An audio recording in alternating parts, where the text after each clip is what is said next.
दिल्ली में रामलीला मैदान में अपनी ताकत का प्रदर्शन करके इनको ये बताया था कि हमारे अंदर कितना बल। तो अब मैं मुद्दों पे आता हूँ। मेरे जब मैं यहाँ घूम के देख रहा हूँ बात करते हैं तो इतने प्यारे प्यारे चेहरे बैठे हुए हैं जो बहुत ईमानदार से काम कर रहे हैं जमीन पे। अगर मैं अच्छा, ये भी अच्छी बात है कि मैं बहुत सारे लोगों के नाम भी जानता हूँ। मैं यहाँ बैठे 90% लोगों को नाम से जानता हूँ, सबके नाम लेके बुला सकता हूँ, क्योंकि मैं आपके काम पे नजर रखता हूँ। यही मेरा काम है।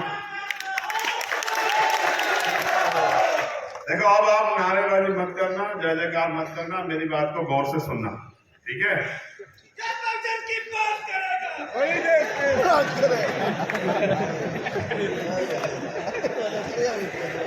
बस इतना सा ही तैयार करना है मुझे तुम्हें कि तुम अनुशासित हो जाओ सभी साथी, बाकी तो काम आप अपने आप कर लो।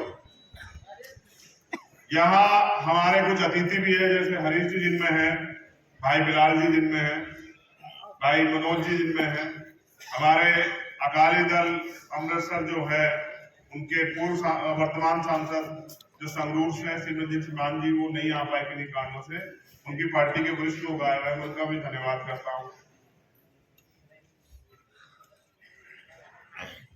इस साल 6 प्रदेशों में इलेक्शन 2023, मध्य प्रदेश, राजस्थान, छत्तीसगढ़, कर्नाटका, तेलंगाना और मिजोरम। 6 में से 5 में हमारा संगठन, 6 में से 5 में, और 5 में से 4 में हमारा मजबूत संगठन। मध्य प्रदेश की शक्ति आपने देखी, राजस्थान की शक्ति आपने देखी, कर्नाटका तेलंगाना में भी हमारा मजबूत संगठन और छत्तीसगढ़ में भी हमारा मजबूत संगठन। अब हमारे पास सबसे पहला जो संकल्प होना चाहिए अधिवेशन पे, ताली बजाने से, नारे लगाने से आगे बढ़ के, वो ये होना चाहिए मेरे आपके सबके जहन में कि हम इन चुनाव में अपनी पार्टी को सफल कैसे बनाएं। हम इन चुनाव में अपनी पार्टी को अपने पैरों पे कैसे खड़ा करें। हम इन चुनाव में बैसाखियों का सहारा छोड़ के, किराए के घरों का सहारा छोड़ के अपने मकान को कैसे मजबूत करें। हम इन चुनाव में अपने सहारे पे कैसे खड़े हों, क्योंकि कानून बनाने की ताकत वो सदन में है। आपके प्रदेशों में जो विधानसभाएं हैं और आपके भारत में जो लोकसभाएं हैं, दोनों सदनों में ही कानून बनाने की ताकत है, और कानून को लागू कराने की ताकत भी उन्हीं के पास है जिनकी सरकार है। विपक्ष कानून लागू नहीं करा सकता है, विपक्ष सरकार को मजबूर कर सकता है, लेकिन कानून को लागू नहीं करा सकता है, ना ही कोई कानून बना सकता। तो मैं मध्य प्रदेश को के साथियों को तो धन्यवाद देता हूं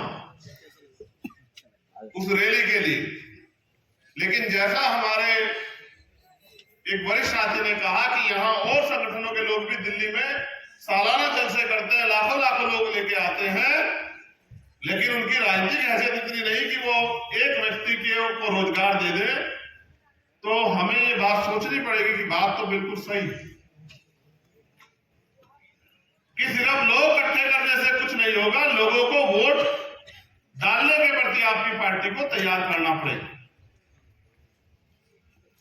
और इसके लिए बेसिक ये है कि जो हमारे वहां उन प्रदेशों में पार्टी के प्रभारी हैं, जो हमारे मिशन 78 के प्रभारी हैं, मिशन 78 के लोग हैं, उनको, कार्यकर्ता को इस लड़ाई को लड़ने के लिए इस मैदान, जो सजा हुआ मैदान है, उसके लिए तैयार करना पड़ेगा। दुश्मन का मुकाबला हमें अपने छोटे छोटे साधनों से करना पड़ेगा। उनकी मनी माफिया मीडिया का मुकाबला, उनके अखबार का, उनके टेलीविजन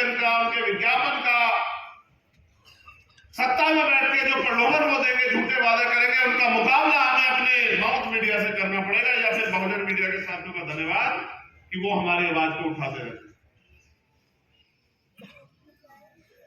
आपको अपनी क्षमता बढ़ानी पड़ेगी, आपको इस चैलेंज को स्वीकार करना पड़ेगा और आपको जमीन पे जाके काम करना पड़ेगा, आपको भाईचारा बनाना पड़ेगा, आपको लोगों को जिम्मेदारी देनी पड़ेगी, आपको अपने संगठन को बहुजन बनाना पड़ेगा। जैसे जब मैं यहाँ आया, हम एक ही समाज के, दलित समाज के लोग सबसे आगे बैठे हुए थे।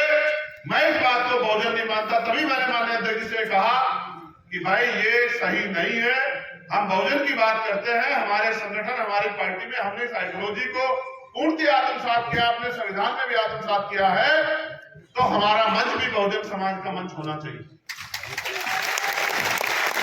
अगर हमारी कथनी और करनी में फर्क होगा तो हम ज्यादा दिन इस आंदोलन को आगे नहीं बढ़ा पाएंगे, क्योंकि यह आंदोलन ही पूर्णतः सत्यता पर आधारित है, सच्चाई का आंदोलन, ईमानदारी का आंदोलन। इसलिए तत्काल मैंने इनसे कहा कि चलो, हमारे सभी साथी इतने तैयार नहीं है, उनको जानकारी मिलेगी तो हमें, अगर क्या तो हम सब लोग नीचे बैठेंगे या फिर जितने सीनियर साथी हैं, हम प्रयास करेंगे ज्यादा से ज्यादा लोगों को अपने साथ बिठाने। और ये भावना जब मेरे अंदर है तो आपके अंदर भी होनी चाहिए, होनी चाहिए नहीं होनी चाहिए बताइए। जब ये भावना आपके अंदर होगी और आप जमीन पे इस तरह की इस विचार के साथ काम करोगे और मोहरे बनने की बजाय, जो दुश्मन मोहरे बनाना चाहता है हमारे बहुजन समाज के लोगों को आपस में टकराव करा, जो हमारी एकता को तोड़ना चाहता है, उनके मोहरे ना बनके, दुश्मन की मदद ना करके, अपनी छोटी छोटी बातों को वहीं निपटा के और भाईचारा पैदा करना पड़ेगा, विश्वास मजबूत करना पड़ेगा कि हमारे जो रिश्ते हैं वो सच्चे रिश्ते हैं और हम लोग दिल से इस आंदोलन को कामयाब करना चाहते हैं। जब आप गांव देहात में जाके हमारे उन अति पिछड़े समाज के लोगों को अपने साथ जोड़ने का काम करोगे, पहली बात तो मैं दलित समाज के लोगों से कहना चाहता हूं, स्पेशली मुझे गर्व है कि आप इस आंदोलन को आपने अब तक अपने खून से सींचा, लेकिन मैं आपसे कहना चाहता हूं कि आपको और थोड़ा सा और तैयारी करनी पड़ेगी, अपने आप को पीछे रख के अपने भाईचारे के भाइयों को आगे करके इस आंदोलन को आगे बढ़ाना पड़ेगा। क्योंकि दुश्मन बड़ा चालाक है, दुश्मन हमारे लोगों को वो विधायक भी बना रहा है, एमपी भी बना रहा है और उनके हाथ में पावर नहीं दे रहा है, उनको व्यक्तिगत तनख्वाह देने लायक बना के, उनसे उनके समाज का चेहरा बना के उनकी वोट को लूटने का काम कर रहा है। इसलिए आपको और हमको दुश्मन के आंदोलन को भी समझना पड़ेगा कि उसने क्या तैयारी की। इसलिए गांव देहात में जाके पाल, प्रजापति, कश्यप, निषाद, मौर्य, तक कुतवा, सैन, जो तमाम पिछड़ी जातियां, उनके बीच में जाके उनको समझाना पड़ेगा कि आज के हालात क्या। वो बार बार हमारी ताकत को, हमारे आंदोलन को कमजोर करने के लिए हमारे ऊपर झूठे आरोप लगाएगा, हमें धर्म विरोधी, राष्ट्र विरोधी, तमाम तरह की बातों से लोगों को गुमराह करने का काम करेगा। हम चाहते क्या है इस देश में, इस बात को पहुंचाने के लिए आपको उनके बीच में जाना पड़ेगा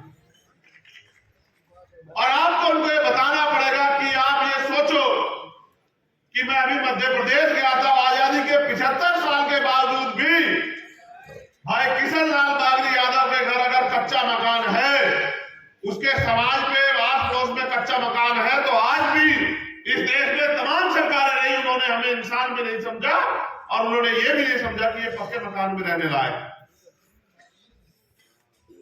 इसलिए हमें जमीनी तौर पे अपने आंदोलन को तैयार करना पड़ेगा और आपस में ना लड़के भाईचारा बना के बहुजन समाज के लोगों में एक दूसरे के सुख दुख की लड़ाई लड़नी पड़ेगी और ये समझना पड़ेगा हर घटना के पीछे दुश्मन की कोई ना कोई साजिश हो सकती है, तो जल्दबाजी ना करके घटना की तह पे जाना पड़ेगा। अगर बिना घटना की तह पे जाएंगे तो प्रथम दृष्टया बहुत बड़ा झगड़ा रहेगा और जाके जमीन पे देखेंगे तो पता लग जाएगा कि दुश्मन ने साजिश करके हमारे लोगों को भिड़ाने काम किया है। और हम बुद्धिजीवी तभी हैं जब हम उस दुश्मन की साजिश को समझ के खबरदार होकर अपने लोगों को तैयार करें।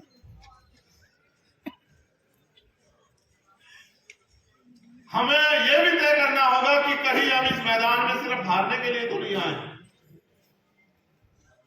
मैंने तो ये तय किया है व्यक्तिगत रूप से, आपका अग्रणी होने के नाते, नेतृत्व होने के नाते, कि मैं तो अपने मन में रोज ये तय करता हूं कि हमें ताकतवर बनना है, ताकतवर बनना। क्या आप अपने मन में इस सवाल को कभी उठाते हैं? कि हमें ताकतवर बनना है? कितने लोग उठाते, जरा हाथ उठा के बताना। एक बाबर को छोड़ के इसको सब लोग मानते हैं, बाकी सब लोग ये सवाल करते हैं कि हमें ताकतवर बनना है, क्योंकि बिना ताकतवर बने हम लोग इस देश में अपने स्वाभिमान, सम्मान और उससे भी बड़ा हम अपने वजूद को भी नहीं बचा पाए। आज क्या हालात है मुल्क में, मैं उस पर चर्चा करूंगा आपसे।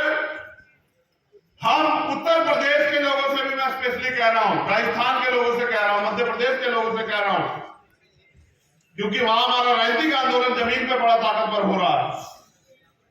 हम विपक्ष हैं, विपक्ष का काम है कि सरकार ने जो वादे करके वो सरकार में आई थी, उन वादों को विपक्ष होते हुए हमें उनसे पूरा करवाना है। इसलिए हर महीने पे कोई ना कोई आंदोलन जो है जिला स्तर पे करते रहते हैं।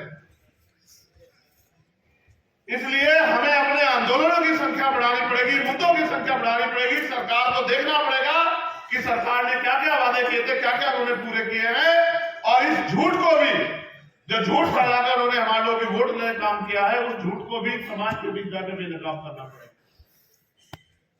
हमें समाज के बीच जाके छोटी छोटी मीटिंग करके जो बड़े बड़े नेता हैं हमारे, उनको भी मैदान में उतर के लोगों को समझाना पड़ेगा, क्योंकि ये आंदोलन सिर्फ जहां से तैयार हो सकता है। देखो, दुश्मन पैसे भी देता है, दुश्मन साधन भी देता है, दुश्मन सब कुछ करता है। क्या यहां आया कोई व्यक्ति को किसी ने पैसा दिया है क्या? हाँ, हम पैसा भी अपना खर्च करते हैं, समय भी अपना खर्च करते हैं, ऊर्जा भी अपनी लगाते हैं, तन मन धन को भी अपने विचार करने को तैयार है महापुरुषों के आंदोलन के लिए। तो हम यहाँ हारने के लिए नहीं आए, हमें इस आंदोलन को कामयाब करना, इस बात का भी ध्यान हम लोग रखना। मैंने उत्तर प्रदेश में एक प्रेस वार्ता करके 5 मुद्दों पे आपका ध्यान आकर्षित किया था। फिर मैंने एक सवाल जाके पूछा उत्तर प्रदेश के लोगों से कि भाई वो 5 मुद्दे आपको पता है? तो मैंने ये नोटिस किया कि हमारे सभी नेताओं को 5 मुद्दे नहीं पता। ये सिर्फ मुद्दे नहीं है, ये हमारा चुनावी एजेंडा है। इसी चुनावी एजेंडे के साथ अगले चुनाव में हम लोग जाएंगे उत्तर प्रदेश के अंदर। मैं बधाई देता हूं उत्तर प्रदेश के साथियों को कि उन्होंने मजबूत संगठन जमीन पर तैयार किया है, और अभी जैसे जैसे समय नजदीक आएगा